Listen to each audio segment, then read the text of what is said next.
Sir हालिया जो है एक मुद्दा जो है काफ़ी गरमाया हुआ है, जिस तरीके से जो है प्रतापगढ़ कलेक्टर जो है अंजलि राजौरिया और काफ़ी चिट्ठी को आपके बीच में जो है पत्राचार भी हुए हैं। मुख्य सचिव को आपने भी कहा है, मुख्य सचिव को उन्होंने 19 पेज की चिट्ठी लिखी है जो डीएमएफ को लेकर बात थी कि 54 में से 3 काम हुए, 21 को ठंडे बस्ते में डाल दिया। फाइनली जो है क्या कहें कि उनका ट्रांसफ़र हो गया या करवा दिया? सर डूंगरपुर कलेक्टर का ट्रांसफर उसको लेकर ये बात जो है आपकी कहीं ना कहीं सामने आई, चर्चाओं में भी है। जैसे आपने कहा कि चर्चाएं होती हैं, चर्चाएं ये भी है कि दिशा की बैठक में जो कुछ हंगामा हुआ था उसके अंदर में जिस तरह का हस्तक्षेप जो करना चाहिए था कलेक्टर को, जिस पद पर वो हैं वो उन्होंने नहीं किया, और कहीं ना कहीं ये जो शिकायत है वो आगे बढ़ी। इधर अंजलि राजौरिया, तो दोनों पति पत्नी टारगेटेड कैसे? संसद का सत्र चल रहा है और जिस तरीके से उदयपुर का जो संभाग है, क्योंकि ट्राइबल एरिया है और यहीं से जो है उदयपुर के जो सांसद है मन्ना लाल रावत, वो लगातार जो है संसद में कई मुद्दों को उठाते रहते हैं जो लोगों की जो है आम जरूरतों से जुड़े हुए हों और कहीं ना कहीं उनकी सुविधाओं से, विकास से उनसे जुड़े हुए हैं। ऐसे में जो है खास बातचीत करेंगे आज हम मन्ना लाल जी रावत से। सर बहुत बहुत स्वागत है आपका पॉलिटिकल पंचायत के जी अंदर। जी, आपका प्रणाम है। जी और सर संसद का सत्र चल रहा है और वैसे तो आप कई सारे सवाल जो है लगातार उठाते रहते हैं, खास तौर से रेलवे को लेकर मैं कुछ बातें जो है रेलवे से संबंधित करना चाहूंगा आपसे कि कई सारी जो है योजनाएं चल रही है। अभी फिलहाल जो एक तो बड़ा बजट जिस तरीके से आया है, उस बजट के अंदर में जो है राजस्थान जो है, दक्षिण राजस्थान, उसको क्या मिला है इस पूरे बजट के अंदर में? वो जो योजनाएं हैं वो कहीं ना कहीं जो है हाईलाइट नहीं की गई है, इसको लेकर क्या कहेंगे आप? जी, मुझे ध्यान में आता है कि पहली बात तो ये कि ये जो बजट था, ये विकसित भारत 2047 की नींव की तरह है, उस मिशन को आगे बढ़ाता है। और एक शब्द काम में आता है, वो है सुधार एक्सप्रेस। रिफॉर्म एक्सप्रेस बहुत तेजी से आगे बढ़ी है। जहाँ तक दक्षिण राजस्थान की बात करें तो कनेक्टिविटी को लेकर एक बहुत बड़ा विशेष में आया है। उमरा से लेकर देबारी जो डबल लेन है वो तो क्लियर कर दी गई है, वो सैंक्शन भी आ गई है उसकी, करीब 492 करोड़ रुपए की।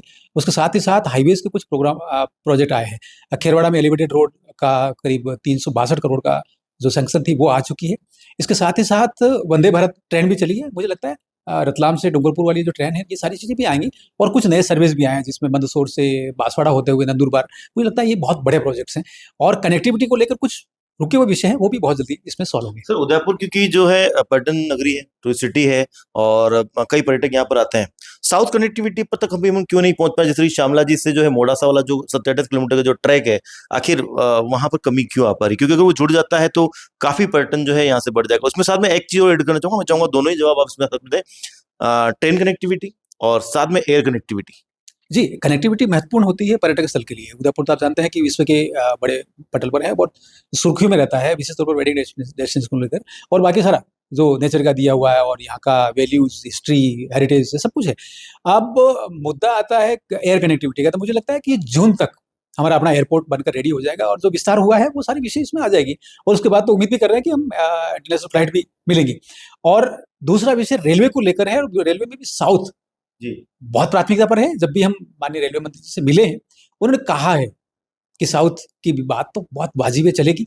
और मैंने कोशिश भी की है कि सूरत के सांसद जी माननीय मुकेश भाई, वहां से लगाकर दिनेश मकवाना जी और बड़ोदरा वाले सांसद जी और बनासकाठा के, उनसे भी हम लोग मिलकर बात की है।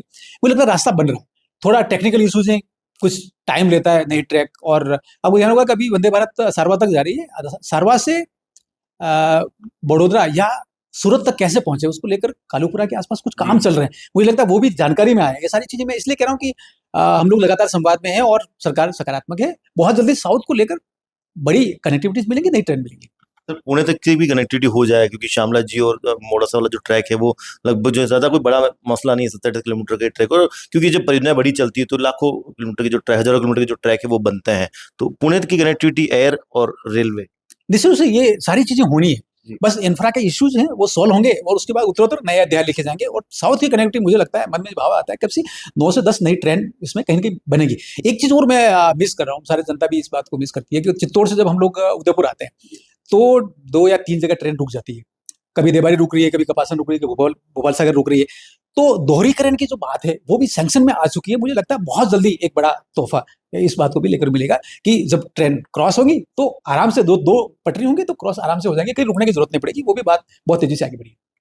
सर क्योंकि अरावली की वादियों के बीच हम रह रहे हैं और आप अरावली की वादियां जो है पूरे इस सराउंडिंग एरिया में यहाँ पर देखते हैं, बीच में अरावली बचाओ को लेकर एक अभियान चला था, काफी सारी चीजें हुई थी, लेकिन सीधी सरकार ने उसको जो है ये लोगों के मन में बिठा दिया कि नहीं, अरावली को कोई नुकसान नहीं पहुंचा, लेकिन वाकई में नुकसान पहुंच रहा है। आप खुद देखते होंगे, जिला कलेक्टर ने जो है अपनी जो टीम है उसके साथ में सर्वे की है, खासतौर से देबारी साइड का जो इलाका हो गया या रंता से आगे की जो पहाड़ियां हैं, वहाँ बड़े जो खनन है वो लगातार चल रहे हैं।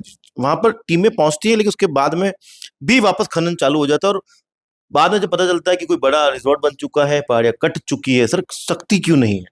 देखिए, जरूरत इस बात की है कि जो अशोक गहलोत साहब की सरकार ने जो गलती की थी अरावली की परिभाषा को लेकर, वो गलती को ठीक करने, पहचानने, और अब स्थिति ये है कि ये जो 100 मीटर वाले सारे जो विषय हैं वो सोल्व हो गए।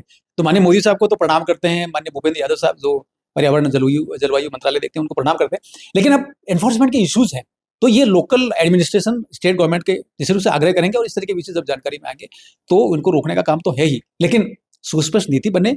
और आखिर क्यों एक पंचायत और नगर निगम और यूडीए का एरिया एक सैंक्शन देता है, दूसरा रोकता है? मुझे लगता है ये भी एक विवाद का विषय है, इसको कहीं न कहीं समन्वय के साथ में समाधान करना चाहिए। माननीय भजन लाल जी शर्मा साहब की सरकार बहुत संवेदनशील है, इस विषय को लेकर आगे बढ़ा है, लेकिन आवश्यकता ये भी है कि हम पर्यटन की सुविधाओं को लेकर नए रिज़ॉर्ट बने, नए सारे होम स्टे बने, और थोड़ा देहात में जाएँ, झाड़ोल की तरफ जाएँ, जैसलमेर की तरफ जाएँ, इस बात की भी आवश्यकता है। मुझे लगता है भविष्य उज्ज्वल है, लेकिन गलत गतिविधियाँ निश्चित रूप से गलत हैं, उनको रोकना चाहिए।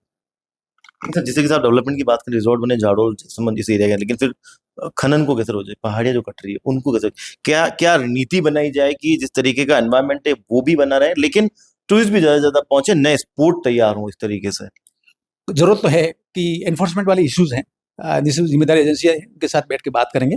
और नीति तो बनी हुई, नीति सुस्पष्ट है कि कैसे जलवायु परिवर्तन के जो विषय है उनको कंसिडर करना, उनको एड्रेस करना, और निर्माण के काम कैसे हो, सब कुछ है, लेकिन मुझे लगता है एनफोर्समेंट के इश्यूज हैं, इसको जिम्मेदार एजेंसी तक पहुंचाएंगे।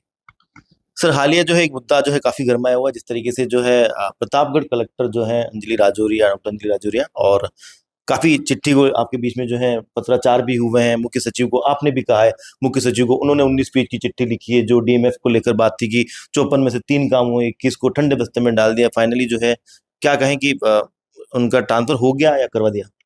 थी मैं माननीय मोदी साहब ने रिफॉर्म, परफॉर्म और ट्रांसफॉर्म की बड़ी रणनीति बनाई है, और वो ये कहती है कि जनता की जो समस्याओं का निराकरण करना वो केंद्र में है। तो जहाँ माइनिंग एरिया आप जानते हैं, वहाँ अफेक्टेड एरिया होने की वजह से लोगों के जीवन में कई बदलाव होते हैं, पानी को लेकर, पर्यावरण को लेकर, सड़क टूट जाती है, स्कूल, ये सारी चीजें, पूरा जीवन का इकोसिस्टम खराब होता है। उसको लेकर डीएमएफ बना है, और डीएमएफ 2015 में बना है। मुझे लगता है कि माननीय मोदी साहब को एक बार पुनः प्रणाम करेंगे कि उन्होंने जो माइनिंग अफेक्टेड एरिया है उसको लेकर चिंता की, तो चिंता की और फंड अलॉट किया, डिस्ट्रिक्ट लेवल पर है।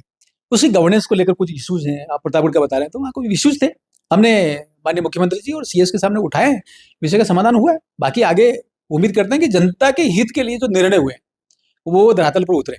हमारा जो मूल आग्रह है, हमारा जो मूल काम है, हमारा मूल धर्म है, वो यही है कि जनता के काम हो, वाजिब काम हो, एसओपी बनी हुई है उसके दायरे में हो, ऐसा हम बार बार आग्रह करते हैं, इसी आग्रह को हम आगे बढ़ाते रहेंगे। तो इस आज के अंदर में उनके जो पति हैं आईएएस हैं वो भी, और डूंगरपुर कलेक्टर रहे हुए हैं, उनका भी ट्रांसफर हुआ। मुझे लगता है कि ट्रांसफर करना तो एक स्वाभाविक प्रक्रिया है, ये माननीय मुख्यमंत्री जी और राजस्थान की स्टेट गवर्नमेंट का अपना एक प्रिविलेज है, उनका काम है, और सहजता में इस चीज को देखना चाहिए। तो उसमें दिशा के बेटे का भी मसला आ रहा है।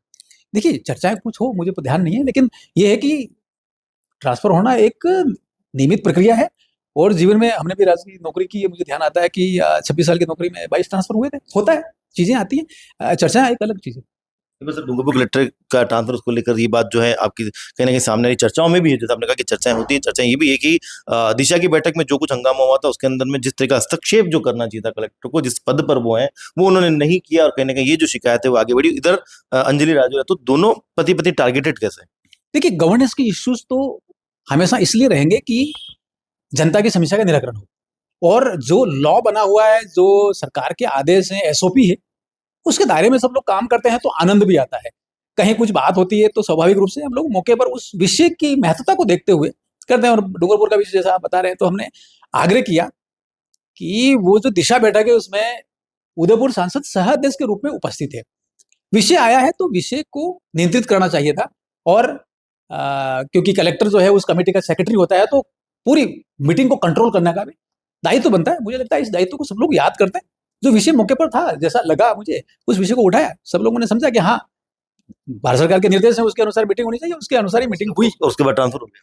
ठीक है, मुझे ट्रांसफर सहज प्रक्रिया है, वो तो मैंने आपको बता दिया, लेकिन गवर्नेंस में महत्वपूर्ण ये होता है एसओपी है, कि जो एसओपी है उस अनुसार काम करेंगे तो सारे विवाद कम पैदा होंगे। सीएस को आपने भी लिखा था प्रतापगढ़ कलेक्टर को लेकर के डीएमएफ के जो कार्य थे उनको पूरा नहीं किया गया, उनकी तरफ से वापस 19 पेज की चिट्ठी थी, उसमें लिखा था कि जो वित्तीय स्वीकृति है वो नहीं मिल पाई, जिन मिली है उनको पूरा किया गया। एक चीज और कही थी कि अमर्यादित भाषा का उपयोग किया गया, ये भी उन्होंने कहीं ना कहीं मेंशन किया है। देखिए, गवर्नेंस के काम है, और महिला 54 तरह के काम स्वीकृत हैं, वो 54 तरह के काम धरातल पर उतरने चाहिए। हमारा विषय, हमारा आग्रह और हमारा अंतिम जो ध्येय है वो यही है कि जनता के काम हो।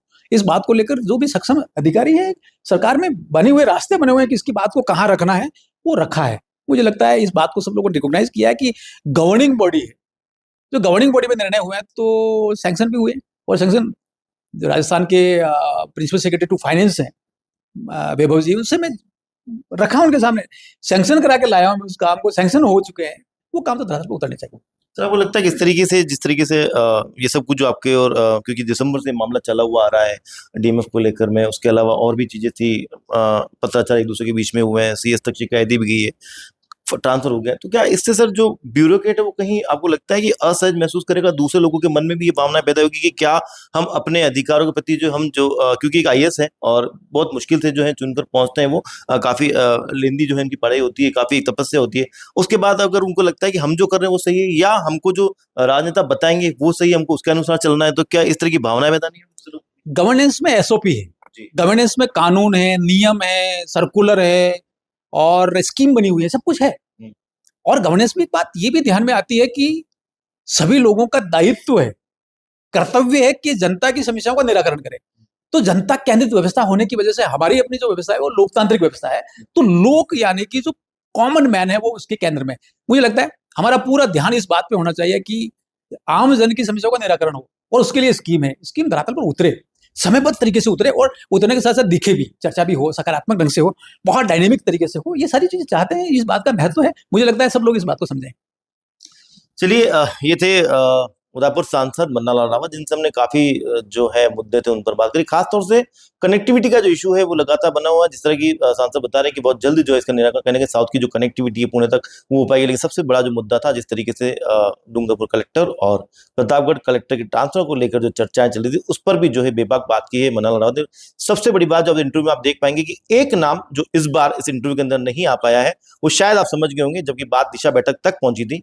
इसको लेकर आपके क्या कमेंट है जरूर बताइएगा। कैमरामैन पूरण के साथ रवि मल्होत्रा, पॉलिटिकल पंचायत, उदयपुर।